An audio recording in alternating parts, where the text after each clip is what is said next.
Oh my God, so good to be here. So good to be able to be part of this event and to be able to serve such a great cause and a great group and folks like that. So, more importantly, for me, is that I get a chance to serve my dear, dear friend Britt Siva. What an incredible spirit. And so I want to jump in real quick because I don't have a lot of time with you, and I want to have a conversation about money, about money.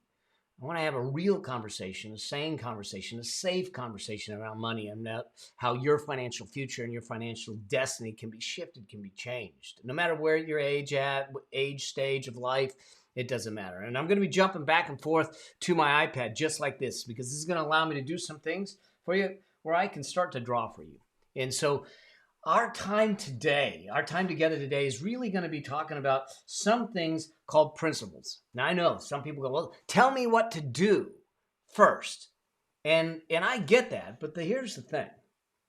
Before we know what to do, we need to know why and the core principles about doing it. Because here's what principles are. Principles are universal truths. And if we can understand the universal truths about wealth building, about financial independence, about financial freedom, then those universal truths will serve us no matter what it is tactically we're going to do. Okay? And so we're going to do that. We're going to talk about some core principles here. I want to give you some three things that I think are critical outcomes. And I want to give you some takeaways, some things that I want you to do financially that will change the trajectory of your financial future. And so let's just jump in real quick. This is a little bit about me, but you don't need to know about me too much. We're not going to read this, and you'll hear about me as we go forward in there. And so here's the thing. The first thing that I want us to touch on is this whole idea of this money taboo is keeping us poor. Because the fact of the matter is that we're in a society today where we're looking at things and saying, oh, let's not talk about money. It's bad to talk about money. You know, if you're talking about money, you're greedy, those kinds of things. But here's what I know. There isn't a problem in the world that has been solved without talking about it.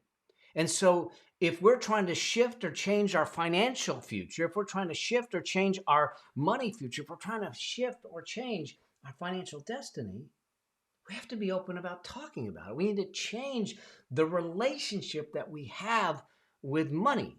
But money, let's be clear. I get it. It's a deeply, deeply personal thing. It's something that can be highly charged. I see it even in my own family, and I came from a white collar family. My dad was an aerospace engineer, and we didn't come from money, but it wasn't like we were in poverty either. We did all right. But here's the thing that I found is in my work with high level entrepreneurs and people just starting out. It didn't matter whether they were starting out making $100, $1,000 a week, or hundreds of thousands of dollars a week. It didn't matter. There's a couple of things that were common there. They all had different elements or different levels of guilt, shame, and embarrassment for different reasons. Okay, for different reasons. I myself struggled with guilt around money, shame about some of the bad decisions I've made. Listen, I have lost more money than some people have made. I made some really bad decisions. I lost 1/3 of my net worth in a Ponzi scheme. You'll hear about that in a moment. But fact of the matter is that I ran up credit cards. I made some bad decisions. I did some things that probably y'all can relate to because you may have been there. You may be there now. Totally get it. I'm a poster child of screwing it up and fixing it up. All right. Here's the beautiful thing. I've done enough things right to be successful. But here's the more beautiful thing. I've done enough things wrong to be educational. And that's what I want to do. I want us to have a frank conversation and hopefully you'll get to know that my spirit around this is really about serving and helping people make a difference and live a different life. I truly believe that financial independence is within your grasp. It's a birthright. We just got to understand how to claim it. It is possible, no matter where you're at, no matter how much debt you have. It is possible. It may not be easy at times, but there's some simple things to make it happen. But the problem with money is that that it is highly charged. And if we're not willing to talk about it, I mean, people have given up their health, they've given up their relationships, they've given up their integrity, and they don't have conversations around it. I want that to change with us. I want us to have the conversations to make that happen. But let me give you a little story, a little backstory as quickly as I can about why this is so important for me. Okay.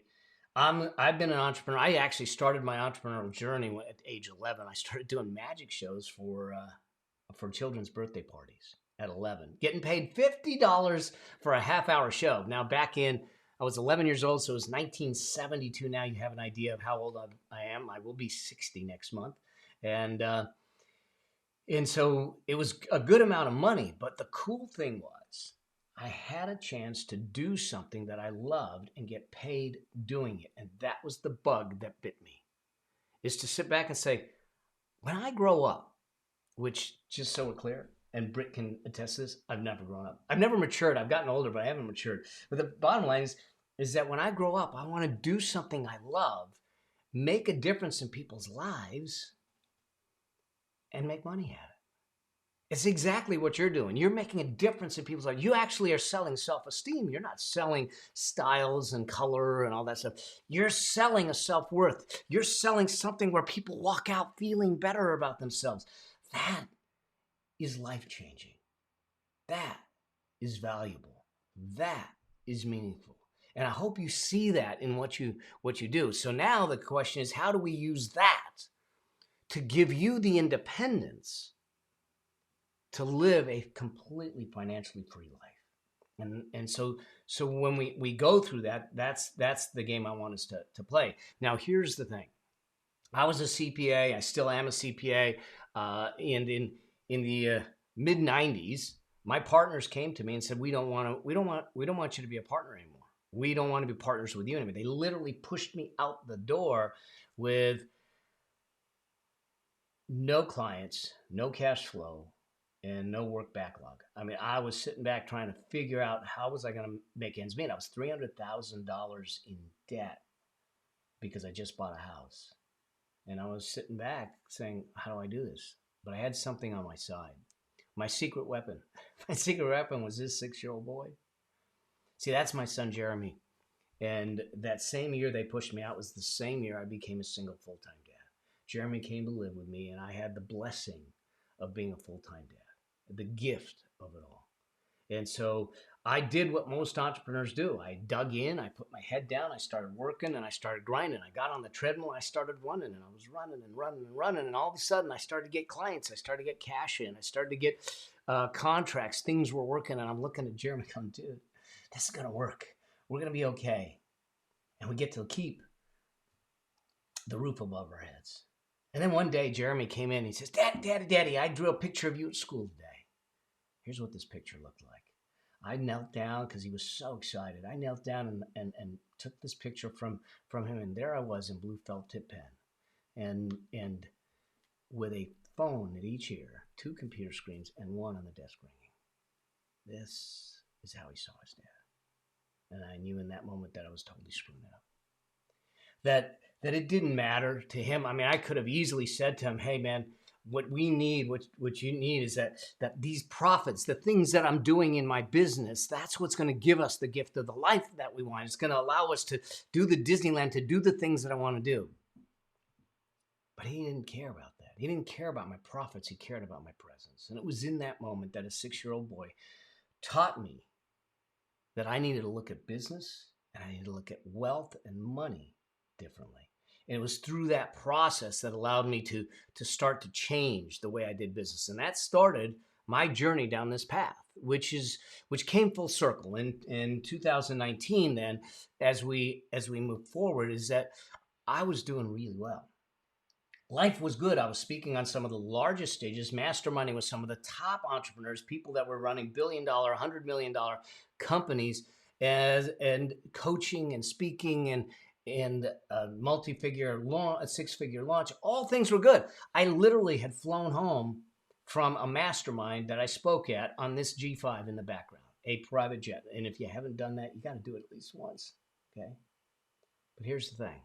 Life has a way of of teaching you lessons. And so literally 2 weeks after I stepped off of those steps on that plane, I found myself here in a hospital bed with them looking at me and saying, hey, we found a 5-centimeter tumor in your bladder. It's right over your prostate. They're about to wheel me in for surgery there, and it's right over your prostate. We might have to take the prostate out. We can't see the ureter on the right side, so we might have to actually go in, put a tube in for the kidney and put a bag in and everything. And he said, if it's bad, you're probably going to lose your bladder. And my whole life got turned upside down in a moment. I wasn't one of those people that should have got cancer. Not that anyone should get cancer, but I wasn't a smoker. I wasn't a drinker. I ate healthy. At least I thought I did. And cancer was in my family. My whole life was about to be turned upside down. And the question then is how do I do this? So I literally, what we're going to talk about today is what allowed me to sit back and say, okay, I'm going to fight this cancer. I'm going to beat this cancer. I'm going to come after this cancer. But I knew I had to fight it emotionally. I knew I had to fight it physically. I knew I had to fight it psychologically. I knew I had to fight it energetically. I knew I had to fight it on all those levels. But I didn't have to fight it financially. And it was the lessons that I got from Jeremy and the way we structured things that allowed me to turn around and say, I'm going to remove myself from my business for 2 years. And I'm going to focus on my healing. And during that 2 years, I didn't have to sell anything. I didn't have to downgrade anything. We didn't do anything. I wasn't selling my wife's shoes. If I sold my wife's shoes, that would probably be worse than the cancer. But here's the thing. This isn't about cancer. This is about what do you do and are you prepared when life happens? Because if it wasn't the cancer, it was going to be the pandemic, because the pandemic came right after that. And so the question is, when you run your business, and you all in your business especially got hit hard by the pandemic, how do we set you up financially so we can take care of things when life happens?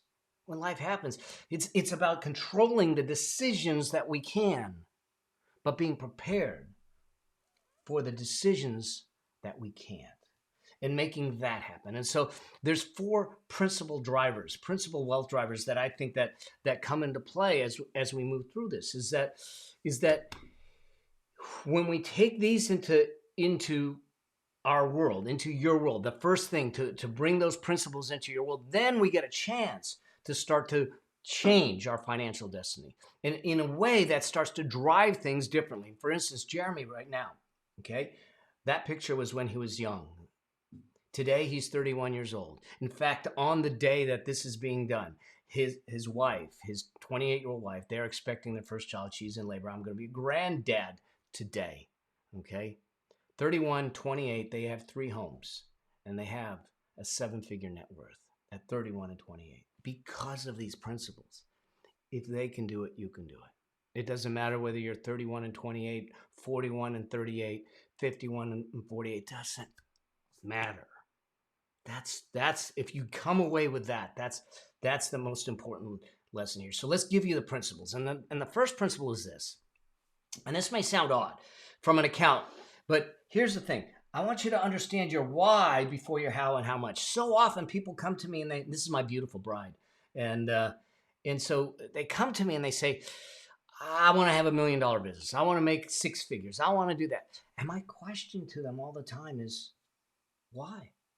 Why does that matter? Why does that matter? You know, here's an interesting thing. 2017 study, a Harvard study of 4,000 millionaires. And they were trying to figure out the happiness factor for the millionaires. What were the things that contributed to their happiness? It wasn't how much money they had. Rather, it was how they made their money. Why do you do what you do? And we already talked about you change lives. But attaching to that, because money isn't a purpose, money is a result. Money is a result, not a purpose. And we need to realize that is the important thing to understand. And so when we understand and we attach to that why, here's what happens. I have a dear, dear friend, and her name is Allison J. Prince. She's done some amazing things. She had a very successful business. She calls me up one day and she says, Mel, you're probably one of the only people I can talk to about this. I said, what's up? She said, I hit my numbers. I said, that's fantastic. Let's celebrate. And I said, why is it that I feel like you're not happy about this? She goes, oh no, I'm happy. I'm confused. Do I just now raise the numbers? Do I just change the numbers? And I said, let's understand our why. And so we talked about her why. We restructured her business, and every time she makes a sale, she makes a microloan now to a woman in a third world country to give them the possibility of independence. That was her why. That's what drove her. She just wanted to help other women to become more independent. And so every time she sells something, she makes a donation for a microloan in the name of the customer that bought it. So she sends me this text, and it says this. She said, had just finished a challenge. It closed last week. Oh my gosh, we killed it. She said, 1,049 people, $1,155 was my average value per sale. She goes, but this is the part that's important. You know what that means? 104,900 went to charity. That's 5,245 microloans. My heart is so happy. What's your why? If you want millions, it doesn't matter. If you want hundreds of thousands, it doesn't matter. If you want tens of millions, it doesn't matter. The question is why? Get to your why, because that will drive you through. That will move you through. That will move things through. That's principle number one. Principle number two is this idea of understanding your wealth confidence. Some of you may be extremely wealthy, extremely confident with your money. Some of you may not, and I totally get it. I've gone in ebbs and flows. There are times that I'm not very confident. There are times where I am. This was one of the times where I'm not. I'm going to tell you about. But wealth confidence comes from clarity. In other words, being clear and being real about where you're at, what your current status is, where you're at. Because here's what happened. In 2005, I got involved in investment. Now I'm a financial guy. I'm a CPA. I do this for a living. Well, the investment turned into a Ponzi scheme. I got ripped off. Not only did I get ripped off, between me and two friends that were in it, we lost over $4.5 million. I lost seven figures. I lost 1/3 of everything I owned. Now, I was embarrassed. I felt the guilt. I felt the shame. I was struggling. But Jeremy came to the rescue again. Because I knew that I could curl up in the corner and woe is me and say, I'm in a bad place. I should have never done this. But what would I teach Jeremy in that moment? So I don't know where you're at in your business. I don't know where you are financially, but getting real with it and being okay with it, being aware of it and saying, this is where I am and I'm going to move from here. Once I got to that point, I said, Jeremy's watching me. And if I don't do anything to recover, if I don't attack this head on, then the only thing he's going to learn from this is that when adversity hits, curl up in a corner in a fetal position, hope the storm passes over. It doesn't matter where you're at. But get clear with it, get okay with it. 18 months after we lost the money, not only did we recover the money, but I surpassed it by 3 times. 3x the money, okay? Based on the principles, based on the tactics, and based on just doing the same thing. Now, it changed the way I did business and the way I did investments from then on out. But that's principle number 2 is get real with yourself and understand where you are. When you sit back and say, hey, I have this debt, I have this income, I have these assets, I'm clear. Even if it doesn't feel good, it just gives you a chance to be honest with yourself. And when we're honest with ourselves, we can come up with a plan that works. Okay? That leads me to principle number 3. Principle number 3 is an interesting one. Income doesn't make you wealthy. Income doesn't make you wealthy. Too often we think that income is the one that makes you wealthy. I've got a dear friend of mine, Brandon Lucero, who made $500,000 in the year. $500,000. And at the end of the year when he was done, he was $40,000 in debt. He had nothing to show for it. See, too often we think that income is our savior. Income is the thing that's going to make us wealthy. And entrepreneurs a lot of times are really good at making money. They're horrible at keeping it. The mindset, the strategies, the principles to make the money are different than the principles to keep the money and multiply the money. And so if you don't believe that's the case, let me show you a few people you might just recognize. Michael Jackson, Nicolas Cage, Reynolds, all of these, MC Hammer, all of these have something in common. They made hundreds of millions of dollars and all went broke. Some of them still are. Some of them still are. Okay. So it's not the money you make that is the solution. Now, granted, it helps, but it's what we do with the money we make. That leads me to this whole idea of something I want to introduce you to called the Affluence Blueprint. This is the process. This is the framework that I use with my clients and when I'm working with people. It's also what Jeremy and Cami use to build their net worth and their wealth and the people there. Because what we need to understand is that there's some things you need to have in place to make this work. And the first is to understand that I want you to be affluent and liberated. And what does that mean to me? It means three things. One is that you have a richer lifestyle. This isn't about wealth. Wealth is actually a statistic. It's just a number. It's commas, it's zeros. It doesn't matter. Because there's plenty of people that are wealthy that are miserable. You may know some people that have a lot of money and they're just horrible to be around. Their health sucks. Their relationships are awful. They're cheating, whatever it is. And then you know some people that don't have a lot of money, but they live a rich life. The idea here is to make sure that we're living a rich life, experiencing it fully with the joy and the vibrancy that we need. And so that's the first critical outcome. That's how I start to judge affluence. The second is that we have a deeper impact. That deeper impact is the impact that we have on the people you serve, the people in your chairs, the people that you're working with. But more importantly than from that impact goes to the right and left, the people you love, the people that are standing by your side, your significant others, your spouses, your children, all of those. And then the third deeper impact is directly in front of you, in the mirror, you. Who do you become on this wealth journey? Who do you become on this affluence journey to make it right? Ask yourself, who do I need to be? Ask yourself, who does that look like? What do I look like when I'm living that affluent life? That leads to the third critical outcome. And that third critical outcome is this idea of complete freedom. We say we want financial freedom, but the financial freedom is the most barbaric, elementary freedom that there is. I think there's two freedoms above it that we want. The one above it is time freedom. The ability to dictate and say, this is what I want to do when I want to do it. The time to do the things that I want to do. I truly believe that you can have $100 million in the bank, but if you don't control your time, you're still living a poor life. I want to control things. I want to be able to do what I want to do, work when I want to work, how I want to work, and do it where I want to do. So time freedom. And the third freedom is mind freedom.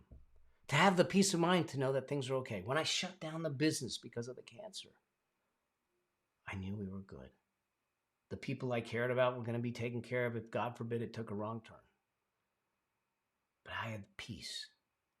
And so these are the three critical outcomes that truly an affluent and liberated entrepreneur will have. Now, what does it take? Now, we talked about one is that we need to understand how to generate the income. You're doing that as you service, as you do the things that you do. Now, one of the things that we need to do is allow you to go from a drip to a flood of income. We don't want this to be a drip. We want to figure out how do you make it in a way that makes sense. And now that might mean that you need to have multiple sources of income. We can talk about that another time. But this is where most entrepreneurs and folks stop, is just generating income. They're on the treadmill of income generation. And they got to run faster, longer, harder in order to make more. But what we need to do is then have a system and a process to accumulate the income, to take some of it and move it down here to build something. It's to convert the income to assets. Assets that can carry you, assets that become your money machine to allow you to live off of the machine. It's like your own very own ATM. That's what we did when I got sick, is I just turned the machine on. The assets started to allow me to live off of the cash that they were generating. And then the third thing that we need to have in place in your world, and you can look at this and say, wow, I don't have all this. Great. Then we know what we need to work on. Don't feel guilty. Don't feel bad. You now know what you need to work on.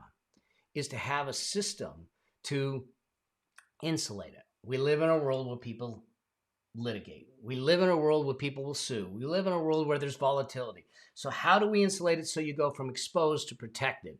That way you can shield what you create.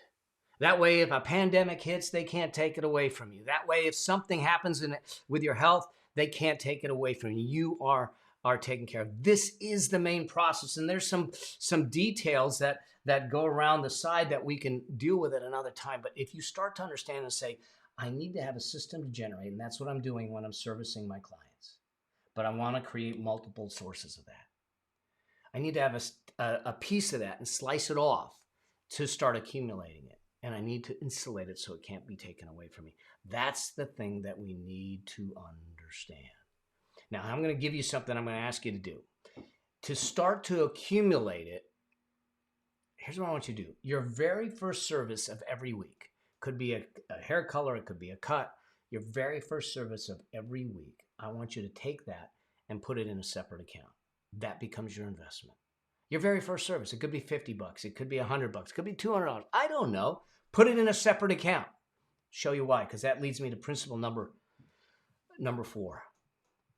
Incremental shifts lead to exponential change. This is me in Japan.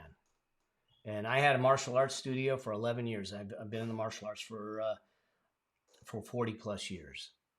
And the students at my studio used to say, Sensei, why is it when you do a technique on us, it hurts so much more? I said, because it's the little things that make the big difference. The little things that I'm doing that make the big difference, a slight change. And so a lot of people say, in order to have financial independence, I need to make a lot of money. You don't. Watch this. I'm going to run some math for you here, because this is why it matters, is that if we can just get $200 a month, $50 a week, that one service every week that you put away, and you do it for 30 years, that's $300,000. It grows to $300,000. Okay, you say, I don't want to do it for 30 years. Well, it's still $70,000, but what happens if you did 2 services a week or something like that? $800 a month. $800 a month turns into $1.2 million. It's $500,000 in 20 years. And if you had a chance to put $1,500 a month away, $1,500 a month away, $2.2 million, $900,000 in 20 years. My point is this. I bet if I looked at your expenses, I bet that we could find $50 a week, $75 a week, $80 a week, and put it away and start building your money machine the right way. That's how we do this. We need to get in the game and stay in the game and do it in a way that allows you to make it work. So let me give you a couple things. I want to give you, because I only have a short amount of time. These are the core principles. There's a couple things that matter. I want to give you the next steps. And the next steps is that I want you to understand. Let me get you to the next steps here. And that is this. Is that first things first, if you have a spouse or you're in a committed relationship, I actually want you to have a conversation. Too often we don't talk about money. Like I said at the beginning, have a real conversation of how you want to take control of the money and do things differently. Okay, a real conversation about that. Step 2. I want you to get clear on what you want your life to look like. Understand your why before your what. I want you to create a vision for what that life looks like with the person that you're living with, the person that you're committed to. And then look at it and say, what might that cost me? Define it so you know where the finish line is. Define it so you know where you're going. And number 3, I want you to start to look at your expenses. I want you to look at it and say, what are the wants and what are needs? In other words, there's a lot of wants and a few needs. Your needs are the things that are your survival. Your food, your shelter, your clothing, your transportation, your medical. Your mani-pedis, I got to tell you, they're wants, and I get it. We just got to plan for them. Technology, a lot of them are wants. Netflix, they're wants. But those are the places that we're going to find the money. Now, I'm not telling you to not spend it. Hear what I'm saying. I am telling you to identify it so you know what's wants and needs and that you're not just blindly or unconsciously spending the money. Because in the wants, if you look at it and say, well, I'm not really using it, there's where we find the $50 a week, the $200 a month to start. And then we start increasing your revenues, increasing your sales, and we carve a piece off every single time. From those wants and needs, here's what I want you to do. I want you to move it to what's called a high yield cash account. A high yield cash account, either your credit union. I just want it out of your operating account. I don't want it in your general checking. I want it out of sight, out of mind. I want it in another account. You're going to accumulate it there, and then we're going to invest it later. But we need to put it out of sight, out of mind. That $50 a week, that $200 a month, that $800 a month, whatever it is, every week I want you to just move the money so you never see it. And then after you have 1,000 or 2,000 or 5,000 in there, then we can start to invest it. It's a second stage. But I want you to open a high yield cash account. You can do it at a brokerage house, your bank. I check with the banks that you're at right now. I do my stuff at credit unions.